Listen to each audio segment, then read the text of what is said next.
But then the interesting thing about my stepmother is that she started saying, woo-wee! I don't know how to translate it directly from the mother tongue to English. But what she was saying is that wonders will never cease. Woo-wee! Wonders will never cease.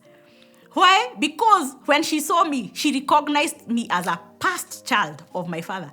But what I also realized is that there were several of us outside the marriage. That's our society today, unfortunately.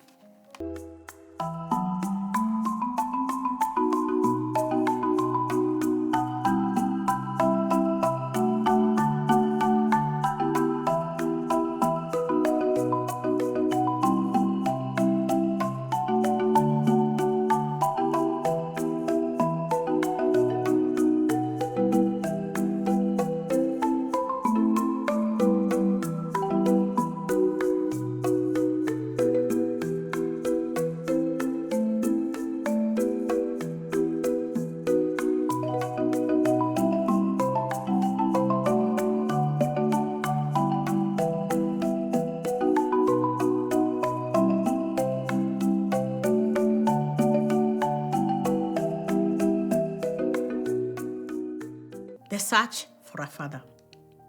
Another statistic, physical health problems in fatherless children are slightly higher, more traumatic. Illnesses such as asthma, headache, stomach aches, and so many other pains that come to the body because of the experiences that they are going through. The emotional turmoil leads to gastritis that in return leads to ulcers in the stomach. And that is why we have so many having digestional problems, digestive problems because of what they go through, all that acidity that accumulates in their bodies. Physical health problems, statistics among the fatherless are higher. Mental health disorders. We are in an era where mental health is becoming the in thing in terms of just being uplifted as a normal issue that is happening in our society. Before, it used to be such a stigma for you to have a mental health issue. But the fact is also that majority of the people who have father absence or fatherlessness, who experience fatherlessness, majority of them experience higher mental disorders, higher personality disorders, like bipolar, all those mental disorders that we hear about today. Father-absent children are consistently overrepresented on a wide range of mental health problems, particularly anxiety, depression, and suicide. Suicide, I believe, is not a strange word. It's now coming up the second time. Life chances for fatherless children are lower. They have lower opportunities because they are so self-obsessed in this space of the father search, such that they do not even have a person who is helping them or mentoring them to position themselves or sponsoring them to places of opportunity. So they end up being unemployed, they end up having low income, they remain on social assistance and experience a lot of homelessness as a result. Because one issue leads to the other. You can imagine a fatherless child, a fatherless son, a fatherless daughter who, because of their anxieties and depression, gets into drugs. What happens after that? They get into other crimes like stealing so that they can go buy the drugs they want at teenage. Then when they grow into adulthood, they are at a place where they are so lost in themselves such that they cannot be economically productive. What does that lead to? You do not want this adult living in your house forever.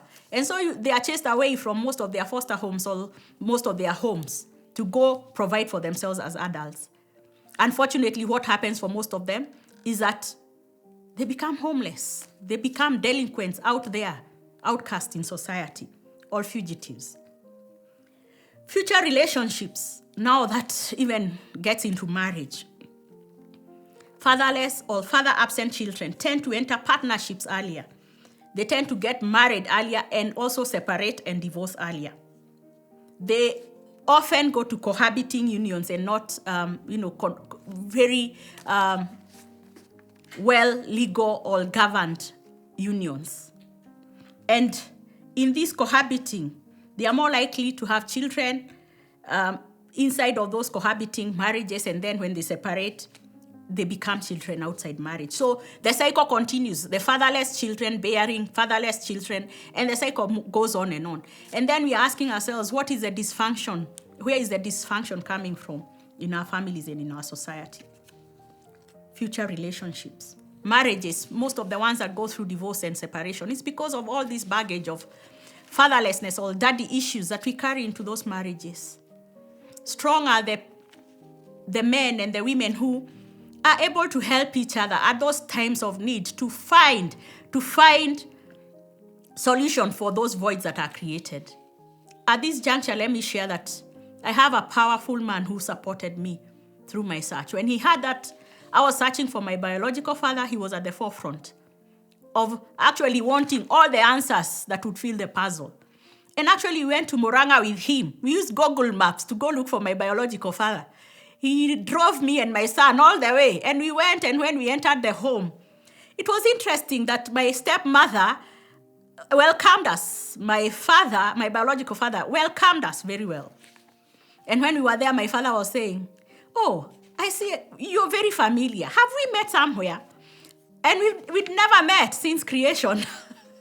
And he was saying, "Oh, I think we've met near the railway line, that crossing near the railway line here." And I was like, "No, me, I've never met you anywhere. So you're talking of another person." Okay. He went behind the house. And when he went behind the house, we did not know what he was doing, then came back. And he was really insisting that I'm very familiar. But then the interesting thing about my stepmother is that she started saying, "Woo-wee!" I don't know how to translate it directly from the mother tongue to English. But what she was saying is that wonders will never cease. Woo-wee! Wonders will never cease. Why? Because when she saw me, she recognized me as a past child of my father.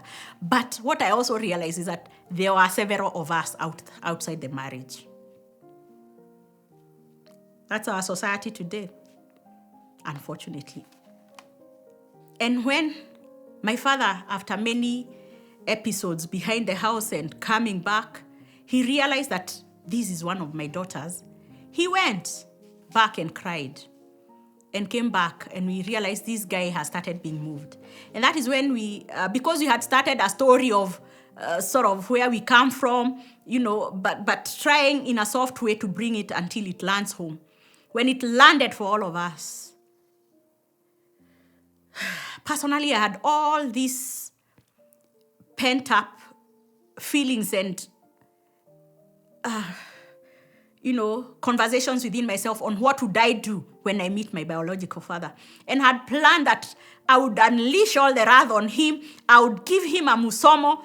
But imagine, just peace came flooding in my heart. And out of all the emotions all of us had at the moment, I did not have even the guts to make any noise at him, to give him any lecture.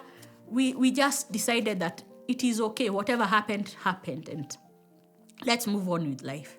Funny enough, he produced a photo.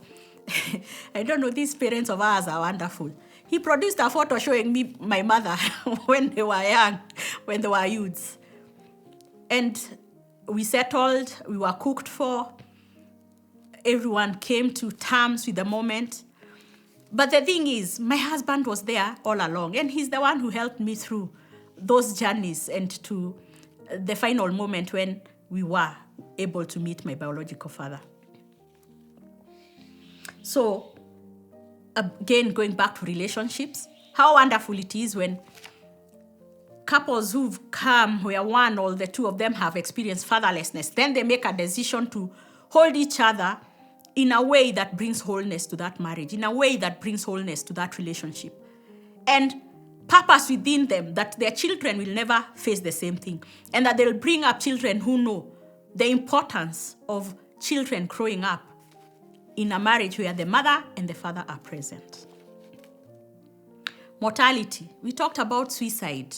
It leads to death. We talked about drug abuse. Some of these drug abuse cases lead to death again. We talked about physical health problems, that some of them lead to death. There are so many causes of death that come even from alcoholism and drug abuse and, the other diseases that come from all these cases that we are talking about. In other words, we are saying then mortality becomes higher in fatherless children as opposed to the children whose parents are present in their life. So fatherless children are more likely to die as children or as teenagers, or live an average of 4 years less than the normal children's lifespan. Having said all that, and having looked at all those statistics, I think this conversation has never been more relevant than today. When cases of single parenting, cases of divorce are increasing, when cases of cohabiting are increasing, where our young generation is really not valuing marriage, but come we stay cohabiting, and others are coming from one relationship to the other without the care of the children who are born along the journey. I think it's a high time all of them really knew the effect of bringing up fatherless children into the society, or children who have absentee parents. It challenges our morality as a society. It challenges our social health. It challenges the relationships that we interact with daily. It challenges our environment from a crime perspective. It challenges how healthy we become as a society. How important it is for all of us to carry at least an ounce of responsibility in fighting for a healthy family where children are able to grow with present parents. The good thing is that God brings order even where there is disorder. There is no too grave a situation. Even when we are saying that all these statistics that keep increasing are high or are at their highest, God is still our refuge. Because when you have God, He brings order where there is disorder. He brings beauty where there is all the ugliness. God is our healer, and He doesn't just heal the physical diseases that we know. He heals all dimensions of our life. He heals our emotions, our psychology. He heals our perceptions, our feelings, our lenses. He heals our aspirations and our dreams. He heals and causes everything to be as per the heavenly order. When we accept Him, that is. I pray that as you listen to this story, as we journey together, and as we share my story, your story, and our story, we come to the realization that the ultimate Father who heals, who brings everything to perfection, is God above, who has offered His only begotten Son, Jesus, that whoever believes in Him shall not get lost, but shall be born again and become a heir together with Christ. God bless you. It has been awesome sharing today, and I look forward to hearing your story soon. Let's be vulnerable with each other. I am sure we'll edify, we'll heal us all that is waiting to hear this sound. God bless you as we continue sharing our story. This is daGoh, daughter after God's own heart.